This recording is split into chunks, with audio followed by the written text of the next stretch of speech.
Okay, good morning everybody. I'm happy to be here and talk about mapping empires in Victoria 3.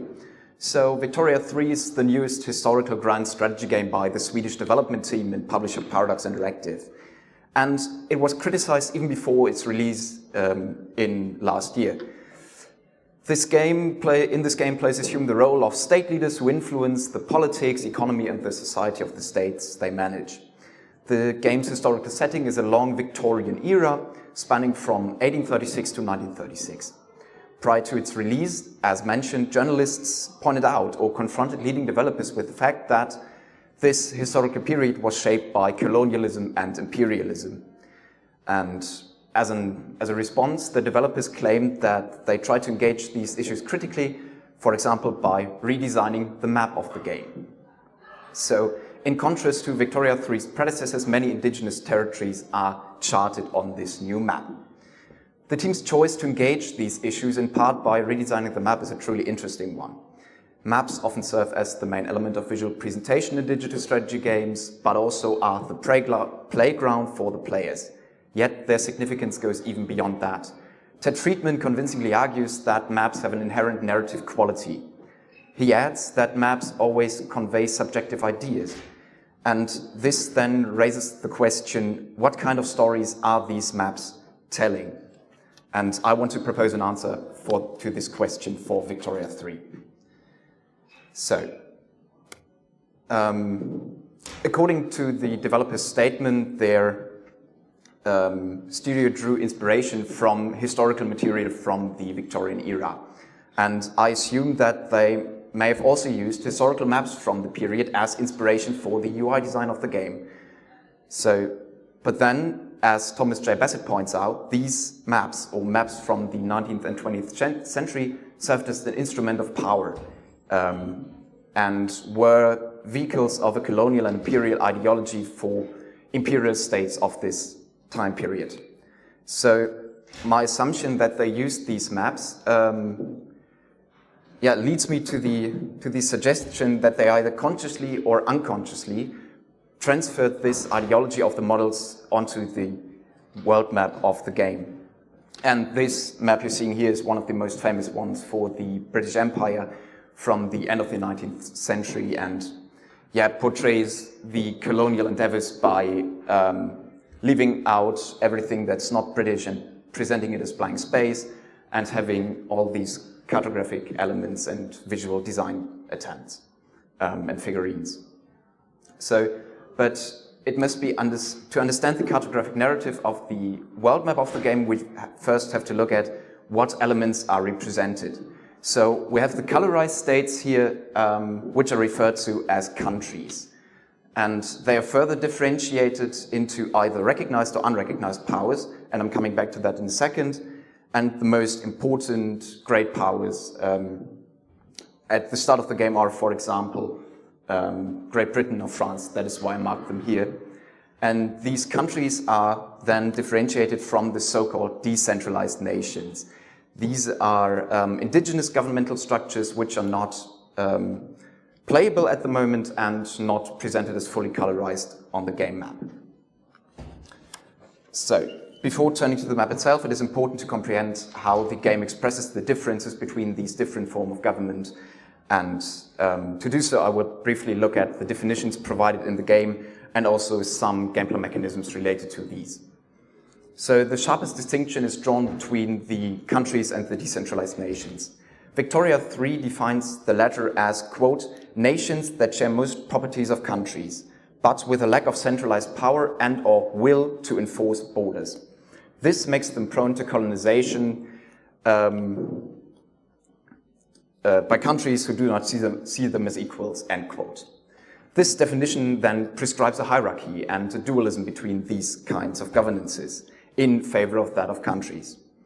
Yet, as mentioned earlier, countries are also further differentiated, and these unrecognized powers mentioned before are regarded as, quote, inferior and uncivilized and little more than potential future conquests, end quote, by the great powers.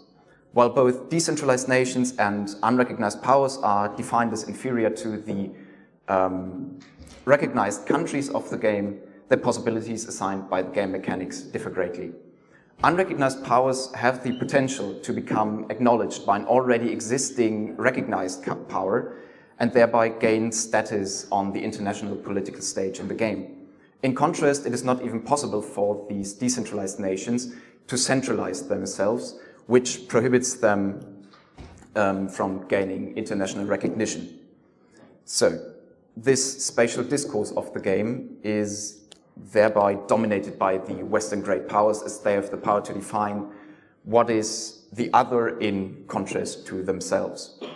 Therefore, these indigenous domains, these are the unrecognized powers as well as the decentralized nations, are subjected to Western influence.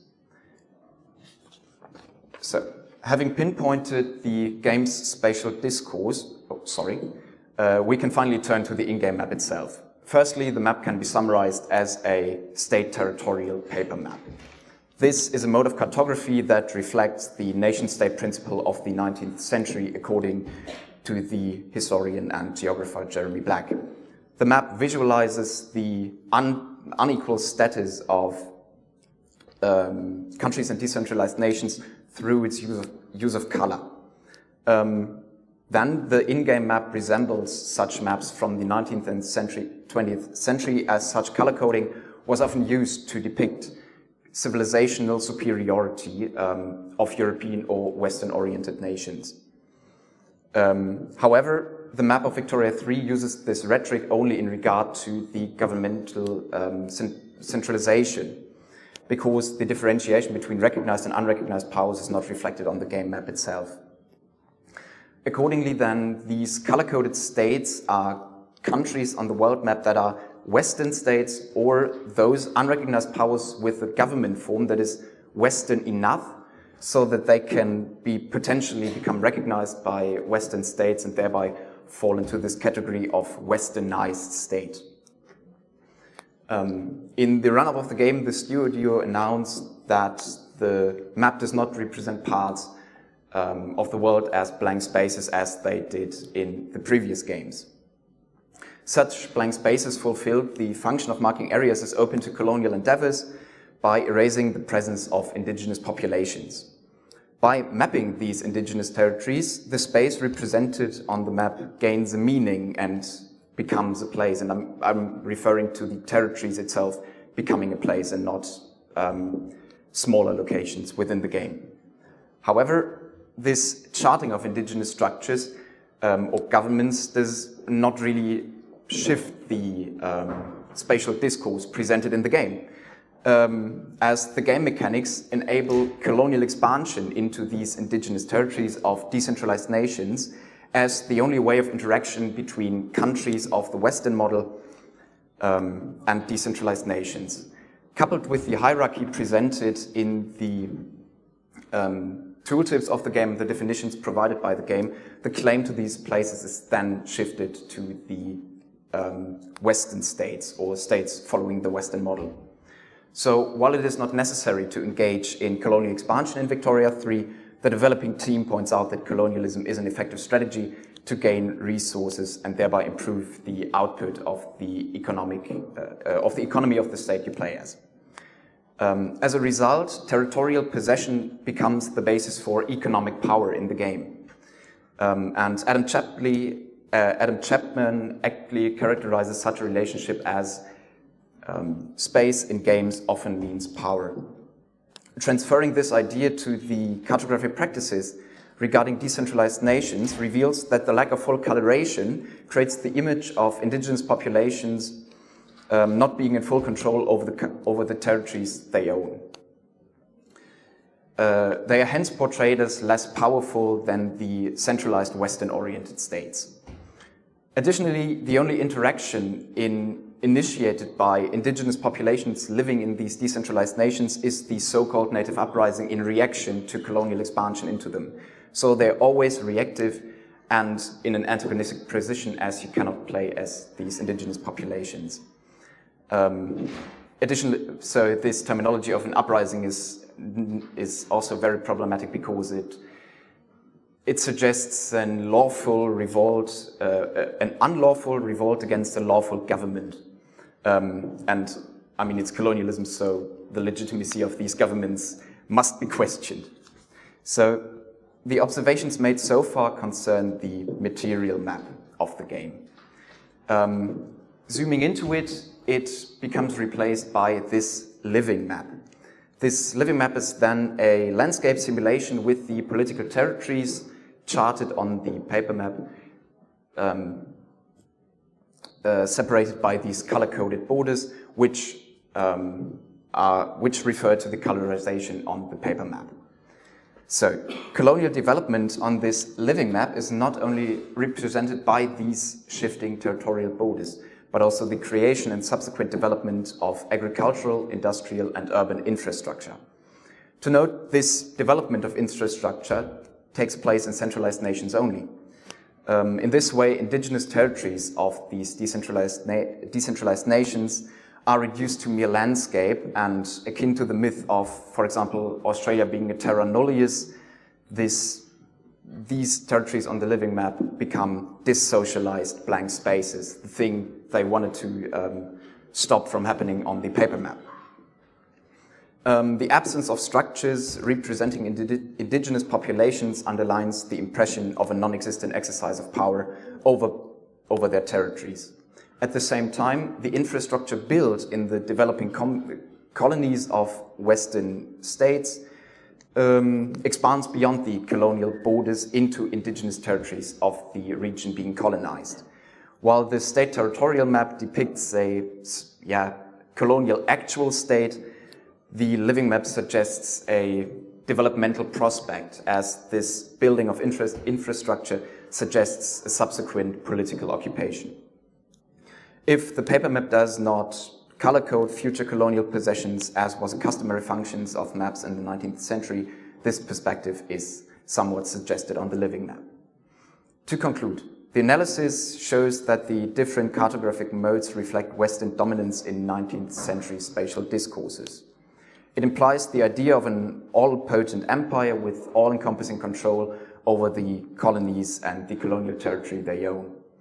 It diminishes indigenous agency insofar that the imperial color palette suggests that these Western empires were able to control colonial territory with their own political and bureaucratic resources. In reality, they heavily relied on imperial intermediaries who were often indigenous themselves and heavily shaped these imperial discourses. The two analyzed map modes tell the narrative of this Western dominance over indigenous spaces and spaces in general in a complementary manner. Some of the indigenous territories are categorized as centralized enough to a degree that they are considered Western-oriented, while these, following the paper map's inherent logic, are represented as equal to the Western nation-states. They are nonetheless degraded to an uncivilized status given the definitions provided in the tooltips of the game. The visual design of the map and the lacking possibility to play the so-called decentralized nations somewhat reduce the developer's claim of having provided a really better representation of indigenous populations in the game. However, and this is some optimistic note to end on, the team announced that they will add the option to play as these decentralized nations in the future, and they've released a DLC or expansion just, I think, yesterday on Wednesday, in which they already changed some of the paper map because they updated the mechanics of France, and so they put in more elements on this map that are used to represent France. So one can only hope that they do this for the decentralized nations when it comes to these expansions they want to release in future. Thank you so much for your attention.